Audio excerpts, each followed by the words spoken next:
it's official. There is no state in the US that you can live and afford a 2-bedroom apartment if you're making minimum wage. Thanks to minimum wage no longer covering rent anywhere in America. And we're not talking about anything fancy. For your absolutely basic 2-bedroom apartment, you now have to make an average of $32 to $35 an hour just to cover the costs of rent. Wait, I thought there were certain states in America that you could live fairly affordable. Once upon a time that was true, but now even the 10 most affordable states in the US, average price for a house over $200,000. Hoping to have a life? Not in the US. Minimum wage employee would now have to work over 100 hours per week just to afford a modest 2-bedroom apartment, and that's if the rent is fair. The average rent cost being $1,800 a month. Breaking down those numbers to mean that you need to earn an average of $34.60 an hour. Most minimum wage employees would need to make 5 times their current salary just to afford to have a place to live. What's your personal recession indicator? I think the biggest recession indicator right now is that looking all natural is coming back in. Like, even the bitches who have the money don't want to spend it on plastic surgery. I work at a dental office and people keep mass canceling their appointments because everyone keeps losing their insurance coverage. Due to the fact that Facebook Marketplace has been popping off lately. Like, people are selling their treasures that they've had in their basement or their garage because they need money. The recession indicator was a middle-aged white man in a polo and khakis doing DoorDash. We're fucked. 31 years old, I live with my parents, I have adult braces, and I still get bitches. And that is a recession indicator. I think the biggest recession indicator is that famous lesbians are getting boyfriends. Recession indicator is a lot of light-skinned people, biracial, half white, half black. They're single. Hey YouTube, if you've been online recently, you've probably seen tons of people talking about money in a way that feels different than it did a few years ago. So today, we're looking at some TikToks around that topic, but really we're looking at the bigger ideas that keep showing up across all of them. Because a lot of people aren't just worried about one expense anymore, they're starting to question whether the way everyday life works is becoming harder to keep up with. I have a legitimate question. Why is deodorant $10 or $15 or $13? Like, we do realize that in some states, like, minimum wage is still $7.25, right?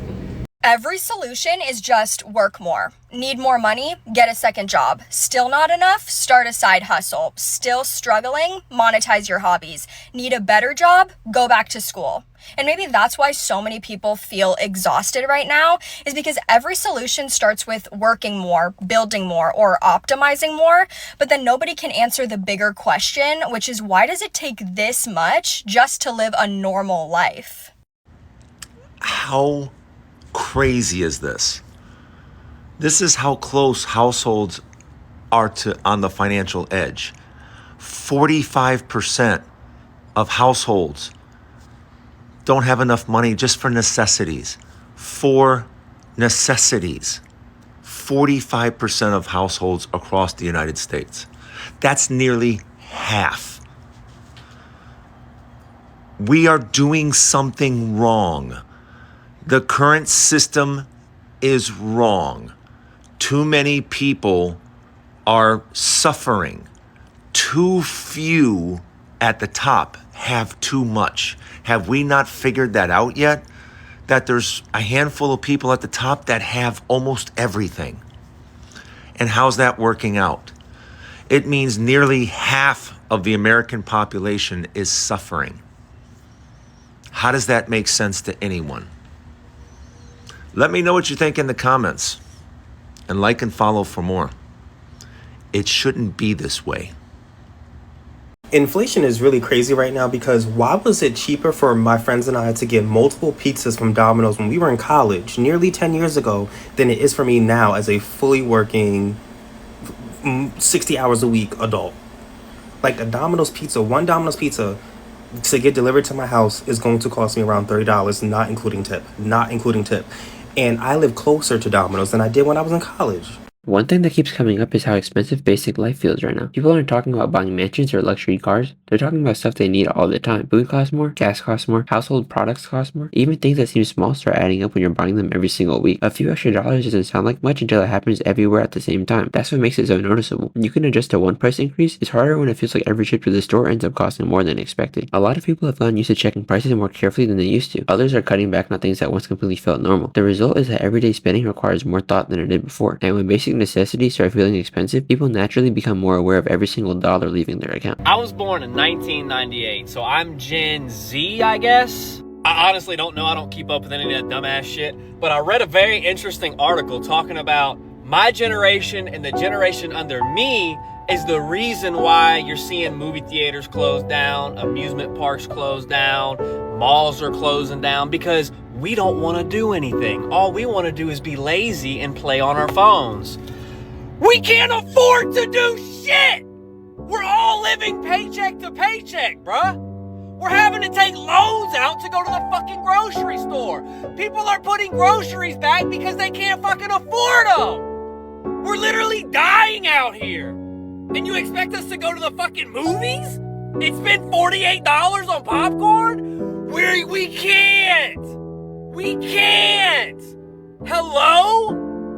Like, bruh, I'm not even bullshitting you. I thought about starting a fucking OnlyFans, bruh. Because this shit's ridiculous. We would love to go out and do these things, but we quite literally cannot afford to do anything.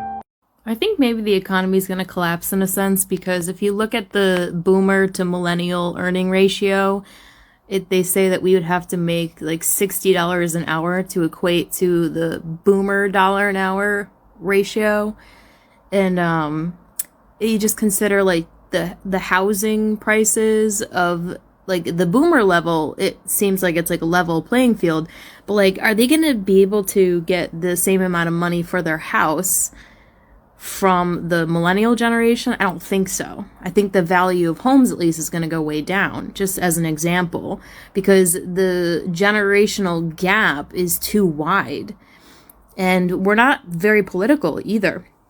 You know, it's like millennials don't really have any stake in the game because we don't own anything. We don't have anything. And then those that do are just grateful and just happy to have owning stuff and being, you know, sustainable. They're not really concerned with politics either.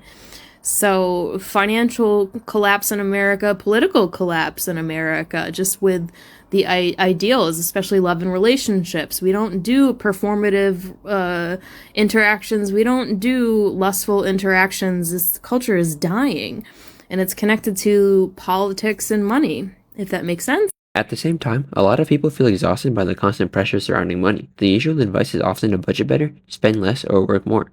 The problem is that many people already feel like they're doing those things. They're watching what they spend, they're trying to avoid unnecessary purchases, they're picking up extra shifts when possible, yet many still feel like they're barely moving forward. That's where a lot of the frustration comes from. People don't necessarily expect to get rich overnight, they just want to feel like their effort is creating progress. When months or years go by without that feeling, motivation starts to drop. Financial stress isn't always about being completely broke. Sometimes it's about feeling stuck in the same place no matter what adjustments you make, and that feeling can wear people down over time. Gas prices are so high that I put 10 in my tank and I said, manage it. That's all I got. Manage it. Use that 10 and go crazy. But all you're getting is 10. I don't care anymore. I'm not doing this whole, oh, well, you know, gas prices are up, so you have to adjust. I'm done adjusting. I'm done budgeting, because you cannot budget your way out of a bad economy. And I keep saying that. No, you really cannot budget your way out of a bad economy, because my thing is this. So this just how it's going to be? Prices just keep going up and up, and we just keep adjusting with the same stagnant wages? No, that's crazy. Take this 10, and that's all I got for you. I don't got nothing else. Take the 10. Like, my car is not my only expense. People have bills. So if all I have right now for my car is 10, that's all my car is getting, period. They want you running up a check just to fill your car up with gas. I'm spending how much just to get a full tank? All because y'all wanted an orange gremlin in office? Y'all, what's the plan? What is the plan when we ain't gonna be able to afford life no more? Please let me know, y'all. How's y'all making it right now? Groceries for a family of 2. Me and my husband. Every time I walk in the store, $150 on food. Don't forget your personal items. Don't forget your household items. How's y'all making it right now? So listen, on that note, don't invite me to no weddings, to no baby showers, to no cookouts, because I can't afford to buy shit. I can't afford to bring shit. I'm trying to keep gas on my damn car. So don't invite me to shit this summer, okay? What makes all this even more interesting is how it affects the way people think about the future. When people feel uncertain about where things are headed, they start making different decisions. Some become more cautious with spending, others delay major purchases. A lot of younger people look ahead at things like housing costs and wonder what affordability will look like years from now. Even people who are doing okay financially can still feel uneasy if they don't trust the direction things are moving. That's why economic conversations get so much attention online. People aren't only reacting to what's happening today, they're trying to figure out what happens next. Nobody can predict exactly where things go from here, but when enough people start questioning whether life is becoming harder to afford, that concern becomes part of everyday conversations. And whether those concerns end up being right or wrong, they're clearly shaping how a lot of people view the future and the present.